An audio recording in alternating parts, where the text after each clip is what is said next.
Hello all, మేమైతే ఈరోజు London వెళ్తున్నాము. సో క్రిస్మస్ టైంలో లండన్ అయితే చాలా బాగుంటుంది వ్యూ, అందుకనైతే ఇప్పుడు ప్లాన్ చేసాము. నేను వచ్చినప్పటి నుంచి చాలాసార్లు అనుకుంటున్నాము కానీ మాకైతే మా బిజీ షెడ్యూల్లో అయితే లండన్ వెళ్ళడం కుదరలేదు.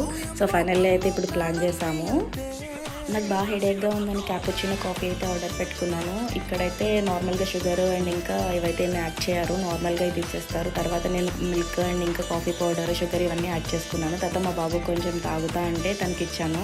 మమ్మీ చేదుగా ఉంది, నువ్వు తాగి ట్రై చేయంటే నేను కూడా తాగాను, బాగుంది. సో తర్వాత అయితే మా బాబుతో అలా కొంచెం టైం స్పెండ్ చేసిన తర్వాత ఒక 2 అవర్స్కి ఫైనల్లీ లండన్ అయితే రీచ్ అయిపోయాము. సో లండన్ ట్రైన్ స్టేషన్ అయితే చాలా చాలా బాగా అనిపించింది, వ్యూ కూడా చాలా బాగుంది. సో ఇక్కడైతే టాప్ మోస్ట్ 5 ప్లేసెస్ అయితే చాలా బాగుంటాయి అంటారు వ్యూ. మేమైతే ఇక్కడ ఎలా ఉంది ఏంటి అనేది అయితే నేనైతే మీకు కమింగ్ వీడియోస్లో అయితే పోస్ట్ చేస్తాను. సో ఈ వీడియో కనుక మీకు నచ్చితే లైక్ చేయండి. Thank you for watching. Bye bye.